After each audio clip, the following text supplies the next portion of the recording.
1944, the government began to make plans for a post-war world. It passed the Town and Country Planning Act, which gave councils greater power to rebuild their towns and cities.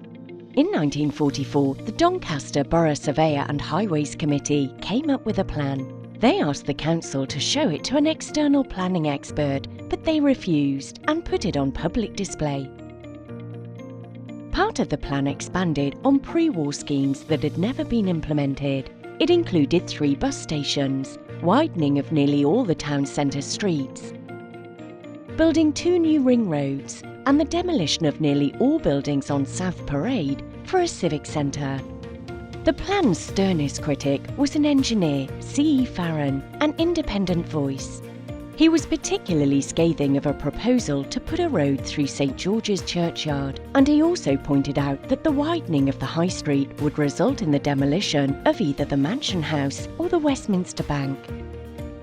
He thought the whole plan was just a scheme to get as many cars into and through town as quickly as possible. It was against this background that just after the war, on the 14th June 1945, 11 people gathered at 28 South Parade, the home of Mrs. Miller, a keen student of town planning. They decided to form a new society interested in the preservation and recording of ancient buildings and houses of architectural interest in the neighbourhood. In the chair for this first meeting was an architect, E.H. Walker, whose father had designed the Clock Corner building. The newly formed Civic Trust nearly foundered, but in October 1947, C. Farron took over as chairman. Major Farron was to be chair for the next 22 years, and he made the trust a recognised and respected organisation. His deputy, elected in 1947, was a scientist with the LNER called T. Henry Turner. Turner was a man with ideas ahead of his time. He was a great advocate of public participation in planning, even well before the Planning Acts came into force. It wasn't long before the first major task faced the Civic Trust, a plan to resist the proposed building of a power plant at Crimpsall. The Civic Trust opposed the plan and suggested the new plant should be built at Thorpe Marsh, which later became the main power station after the Crimpsall plant closed. Despite their opposition, the power station at Crimpsall was built. The objections to the power station, put forward by Turner, were later validated. When, in 1970, a technical assessor said the building of the station had been a poor planning choice and that it was pouring out fine dust and sulphur all over the town, much as Turner had predicted. This would not be the last of the Civic Trust's many campaigns to preserve, protect and promote Doncaster's heritage.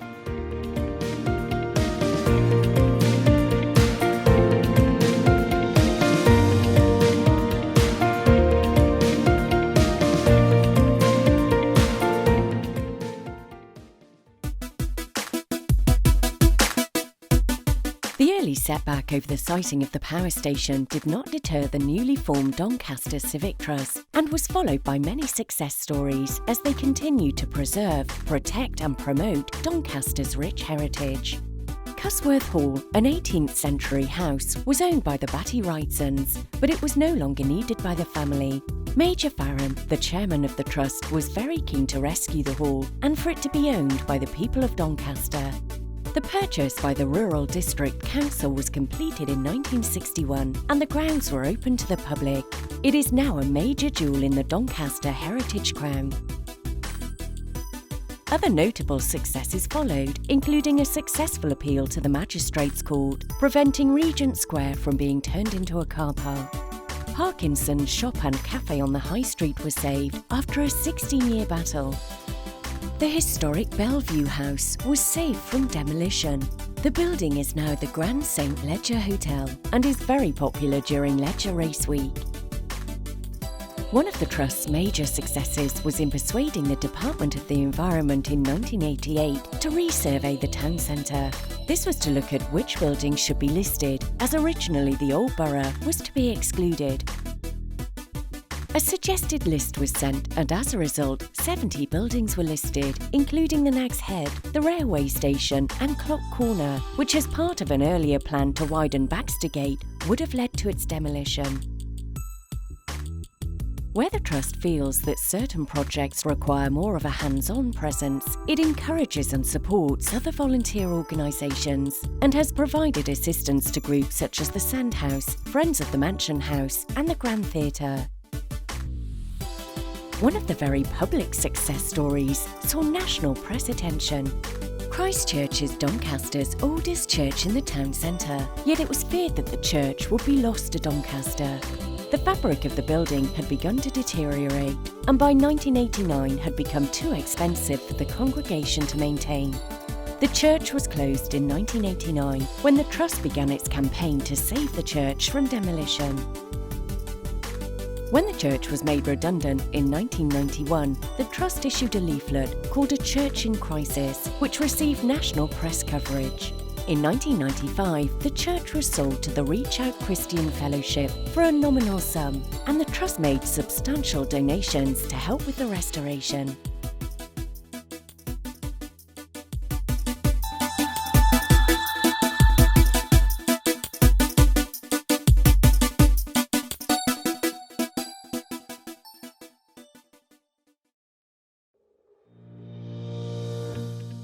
Part of recognising the heritage of the Doncaster Borough is through the use of plaques which highlight specific buildings and acknowledges the roles played by key people in its history.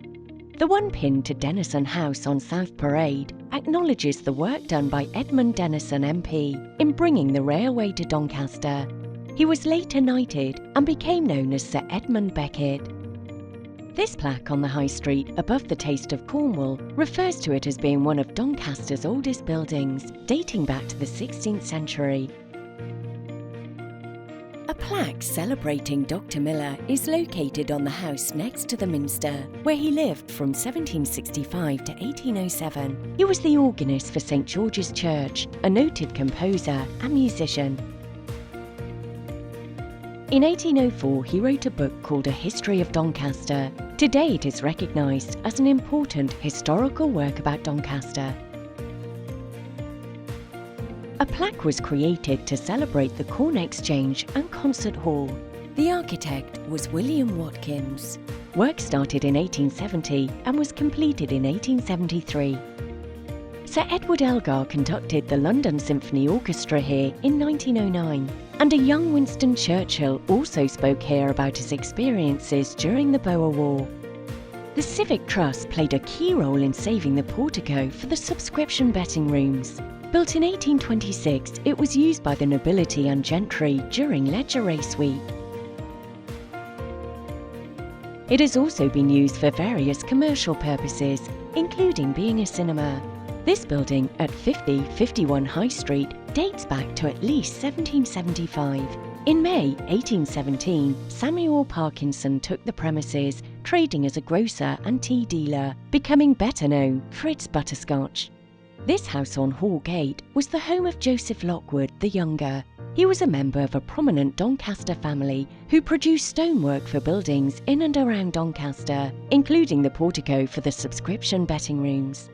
This building, on the corner of High Street and Scott Lane, is probably better known as the Yorkshire Penny Bank. At that time, the bank became the first to create school banks to encourage the idea of saving at an early age. It was built in 1843 and is one of several buildings designed by the architect William Hurst. 6 Regent Terrace was the home of William Hurst, one of Doncaster's most important architects. He designed Christchurch, the subscription rooms, a workhouse, a jail, and many other buildings. In 1806, the Prince of Wales, who became George IV, lodged here at the pillared houses on South Parade. William Lindley was the architect, and it was built in 1801.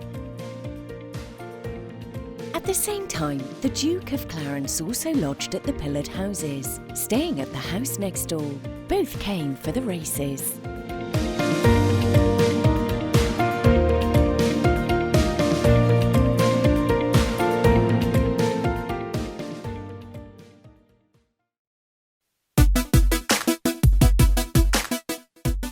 Doncaster Civic Trust came to the early conclusion that buildings are not the only way to enhance a town's well-being. There are also environmental factors, none more so than the number of trees that have been planted by the Trust. resurrecting the original initiative by the Doncaster Corporation in the 1800s. Doncaster Civic Trust set up a tree fund in 1971 when money was initially raised by members.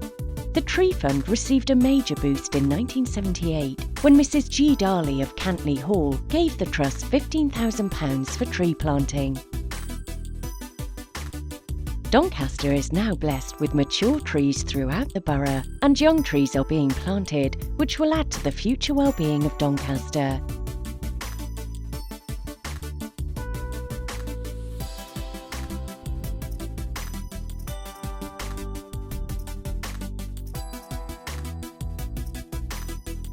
In some cases, the Trust offers money towards a scheme.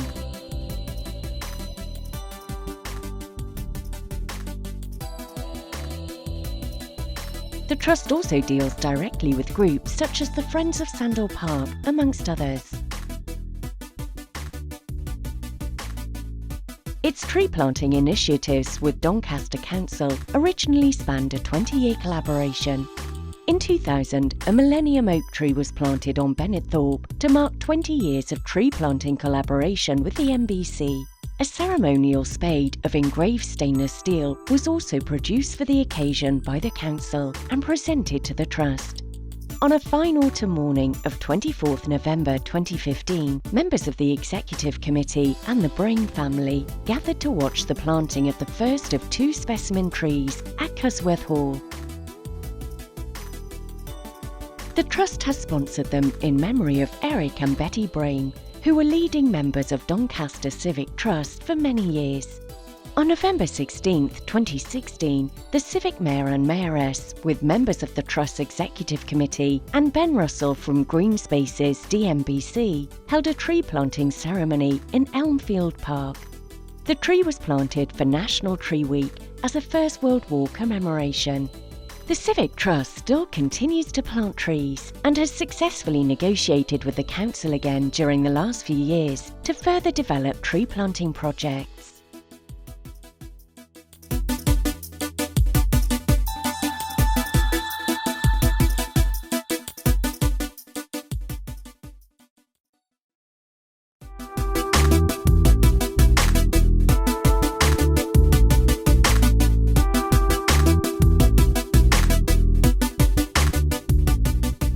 Seeks to help young people appreciate the value of great built heritage and new architecture and provide them with a better understanding of the qualities of Doncaster's many towns and villages. This approach supports the national curriculum and is planned so that they can have lots of fun learning about how buildings are designed and towns develop. Since 2011, the Trust has developed a number of initiatives with Sheffield University School of Architecture, which are proving very popular in local schools. The Doncaster Toolkit is a teaching aid to get children thinking about architecture and urban design in a Doncaster context. The toolkit was distributed free to all Doncaster schools in 2014. Each autumn, the Trust holds an architecture competition for local primary schools, which challenges kids to design exciting new buildings. In the 5 years up to 2018, we reached around 1,000 children in over 30 schools. In 2018, the children were asked to create a design for a new museum and art gallery to be built on the site of the old Girls' High School in the town centre. The School of Architecture and Heritage Doncaster facilitated this fun event. The Design Challenge winners 2018 were St Albans Catholic Primary School, Dennerby, Maine. A new initiative for 2019 is a collaboration with Doncaster Council to explore how towns develop through playing the settlement game in local schools. This popular educational game was devised and pioneered by James Cobb at the former Doncaster Design Centre. The Trust also seeks to help budding architects or town planners with cash bursaries, which are available to help them pay their university fees. So far, we have assisted 8 local students this way. to assist sixth formers make the right choice of vocation, our friends at Sheffield University have created for us a suite of careers guidance leaflets. The Trust continues to explore new ways to help Doncaster's young people have fun learning about their environment.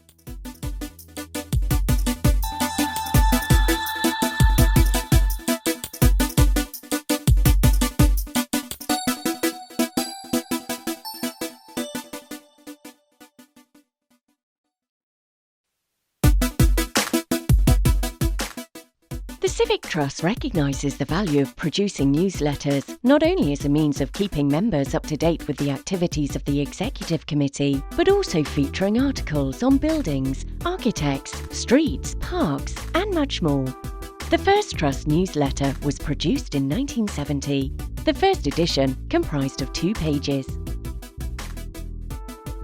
One of the first articles featured in the newsletter was about the setting up of the Tree Fund, which today is still an integral part of the Trust's activities.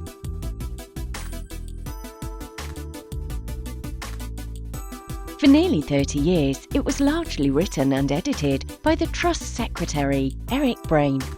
It has grown into a multi-page publication and now includes reports on the Planning and Conservation Subcommittee, which meets every month to consider planning applications submitted to Doncaster Council.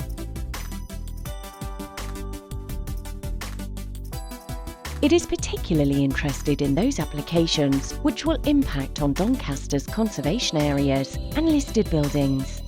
The committee decides whether to object to or comment on these planning applications, sometimes providing a historical context where the application involves older buildings.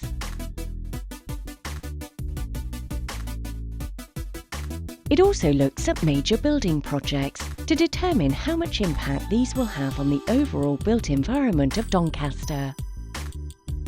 Copies of the newsletter are distributed to members and are eventually made available for visitors to its website for those wishing to research Doncaster's heritage and history. The newsletter, which became Trust Topics in the early 2000s, is still considered as important today as it was when it was first published.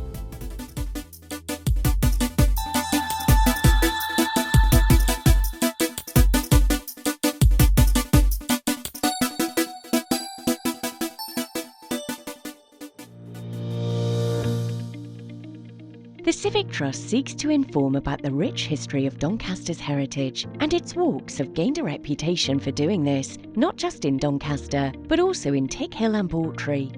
With a history stretching back over 2,000 years, to fit all of Doncaster's history into one walk would be impossible, so the Trust walks are focused on specific themes, such as the one, Romans to Racing.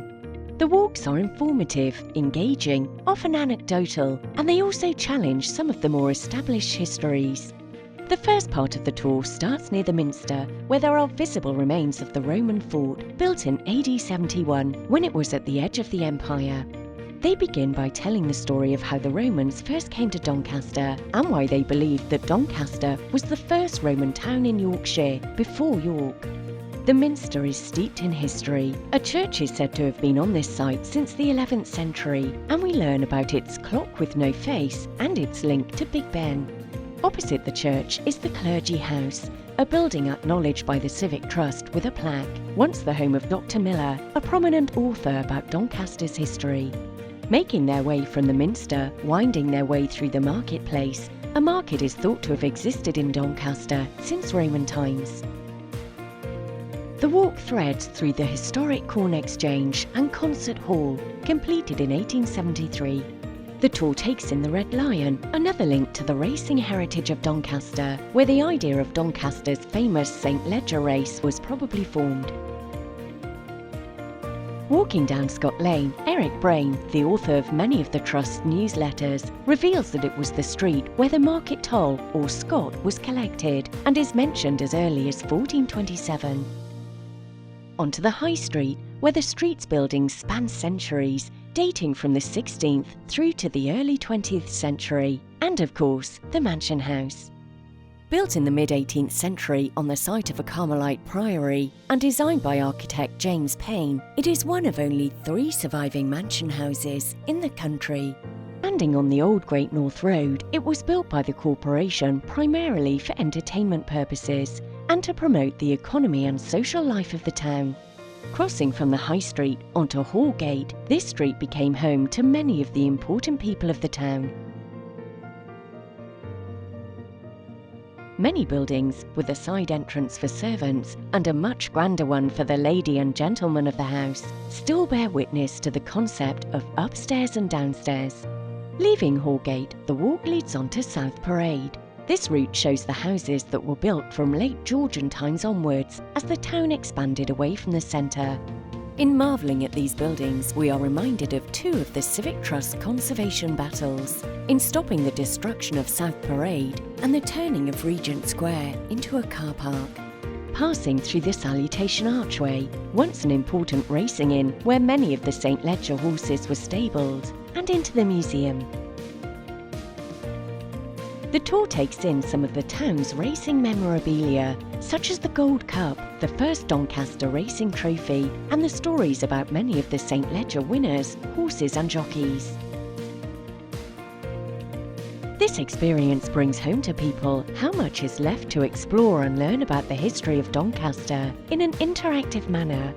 What can be more interactive than standing in front of the Mansion House, being told its history by the tour guides?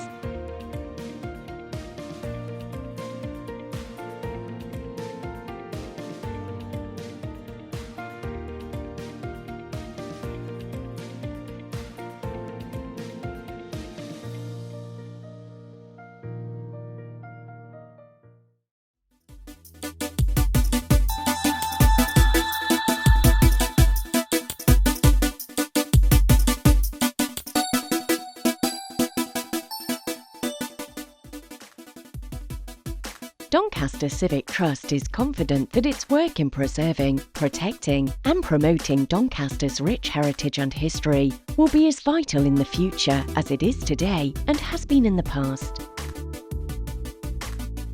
The Trust feels that it now needs to increase the visibility of its work via the use of social media, its website and the use of video.